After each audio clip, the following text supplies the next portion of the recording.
I am sharing my screen here and getting things in order for all of you, and certainly would love for this to be as engaging and interactive as possible.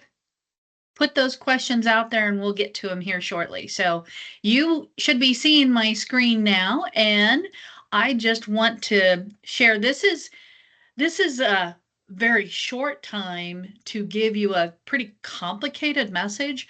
If you have been doing fiber expansion projects, you know that the marketing can be a lot more challenging, or just a lot of dynamics, a lot of logistics that you have to work out. 15-20 minutes does not give us enough time to go as in depth as we'd like to. But my hope is that, I'm certainly building around the aspect of how community engagement, building relationships is key to overall success. And I think that's done by understanding your competition, identifying local influencers, determining those collaborative partners, as well as just really seeking those memorable opportunities. And so at this point, understanding your landscape, gosh, what does that mean? I wish I could create that recipe that then you could take into your kitchen and launch all of this as you wish. And what we have found, even though we are a company that has done different fiber expansion processes and projects, every different community we've gone to is a whole set of new opportunities, new challenges. So certainly some of the stories that I'm going to share, they hopefully are scalable for you, and use these ideas, or identify what work or might work for you, and then take it from there. But again, key really is those relationships and creating the partnerships that ultimately are hopefully going to drive those marketing efforts so that you can experience the best return on your investment. And again, some of the screen there, these are the key factors, and we're going to go a little bit deeper in that. Competitiveness, though, is really the name of the game. That's why we're expanding. And so being able to identify and understand your competitors is really one of the first steps to be able to determine your own messaging and your own direction.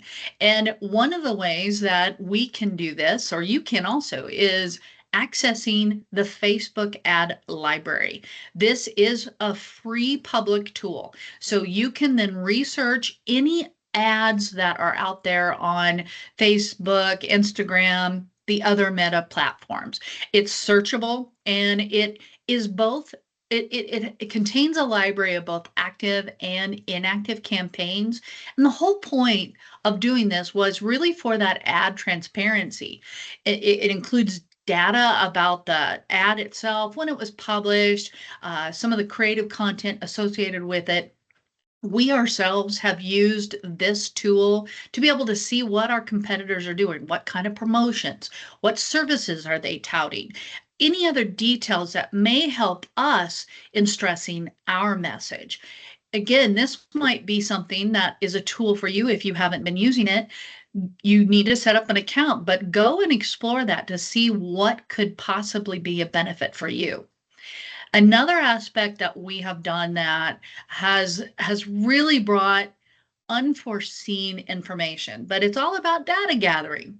And when I say mystery shopper, what we're meaning with this context is we often have employees living in the area that we are trying to expand into that already has a service provider. Well, that employee living in that territory becomes a customer of theirs, or they're already existing.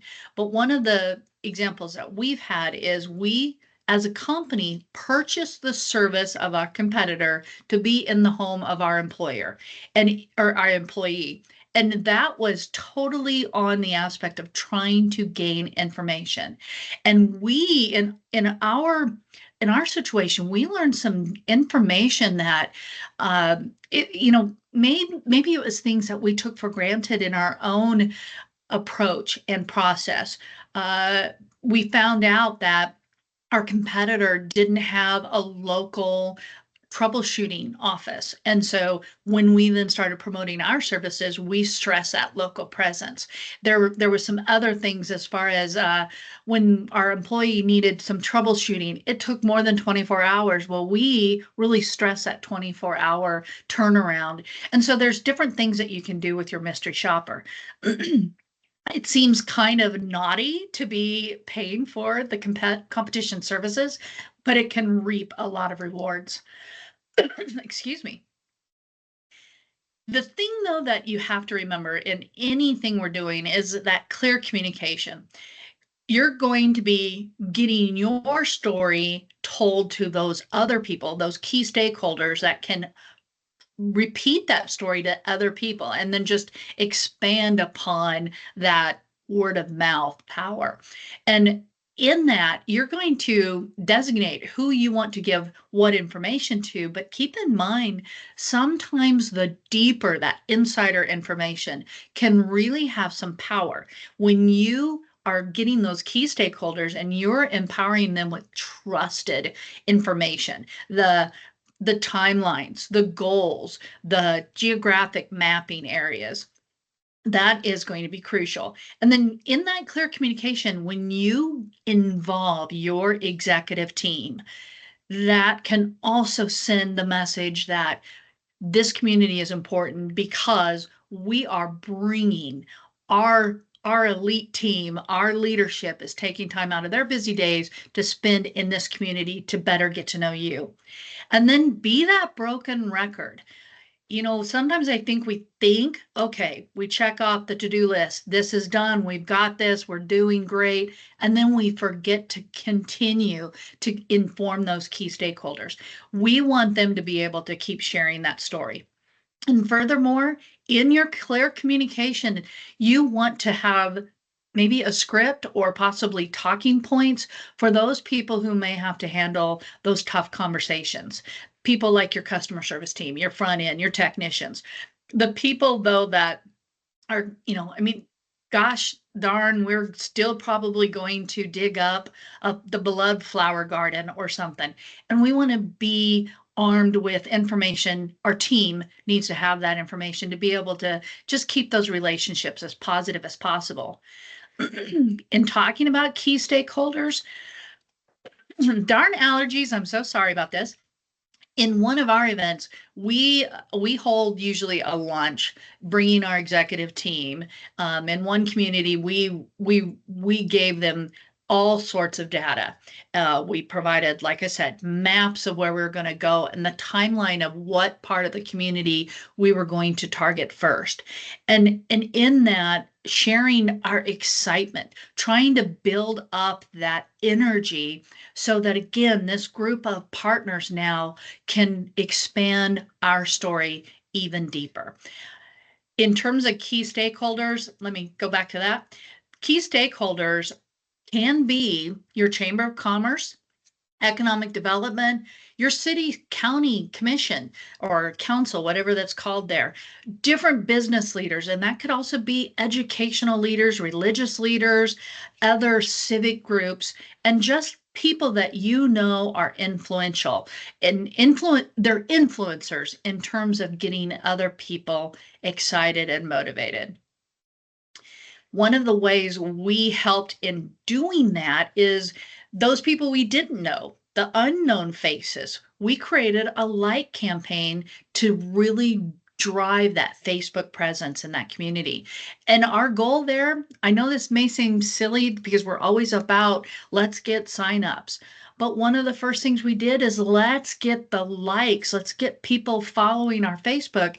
And now we have a conduit, a funnel to where we can be talking to those people.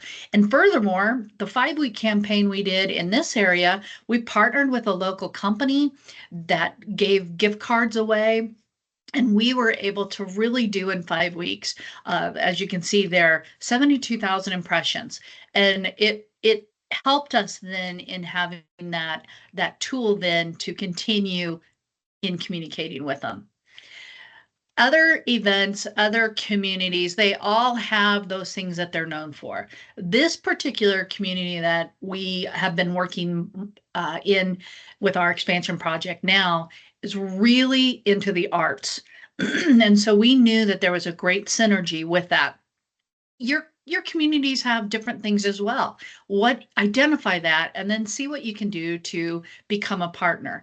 What was interesting with the art aspect, you'll see that save the drama for the stage. We really did some fun thematic type campaigns around that. We've done a lot of sponsorship, and we've even the office that we have, that local office, became a display for a local artist. And so one of our chamber after hours events, that artist had something sold. And so how exciting was that? You're going to have different people that you can partner with. And it just so happened, one of our new offices, the employee there, her daughter gets crowned as Miss Rodeo Queen for the high school state of Kansas.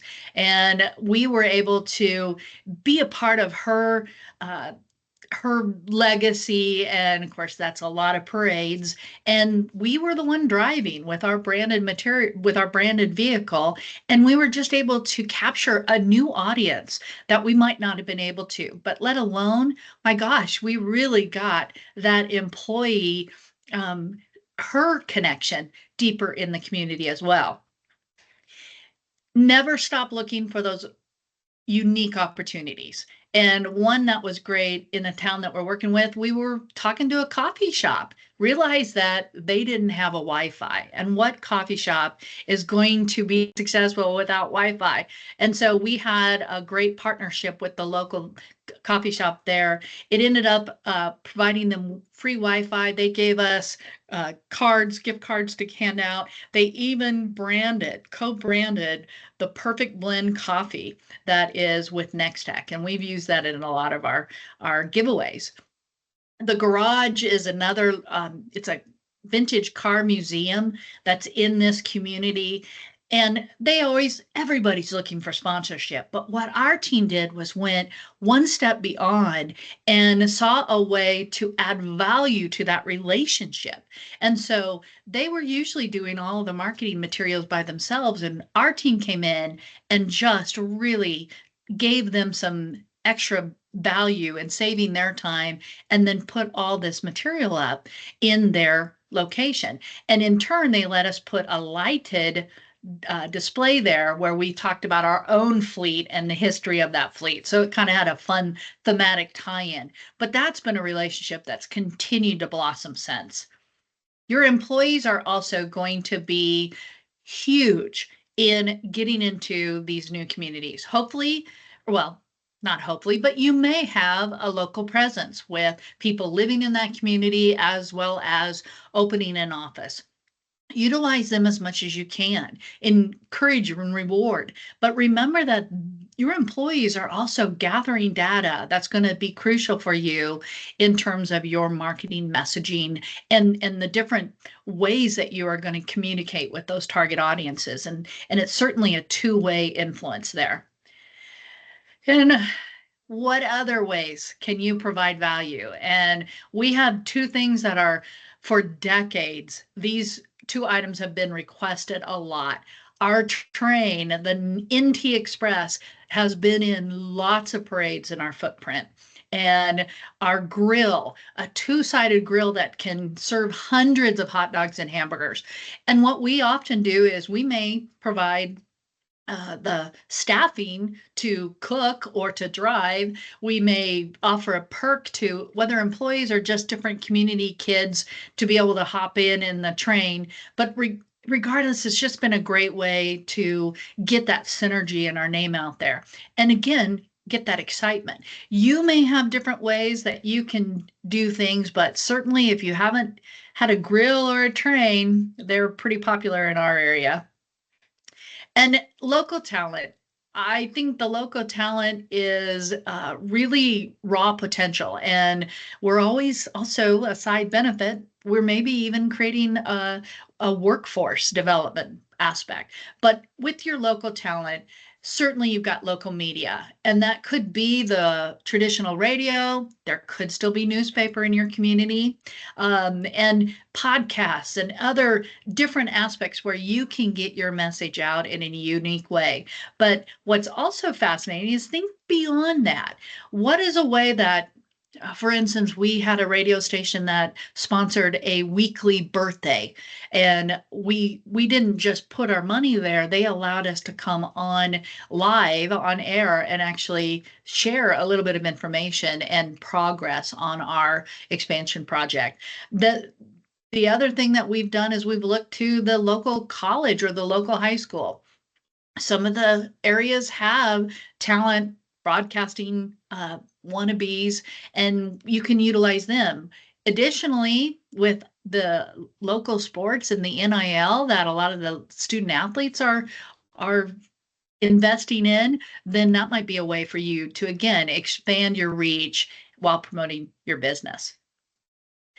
I know that went fast. My gosh, I'm looking down and I'm almost to the 20-minute mark, but let me just share once again. This is a simplification of a pretty complex aspect, but obviously due to time, we couldn't go a lot deeper. But please talk to whether it's whoever you know within our company. It could be a lead, it could be a salesperson, but we've got a lot of experience under our belt. And if that can help you with more value driven data so you can make the best decisions possible, we are here to help you be the best you can be. So please contact us, and thank you so much for your time today.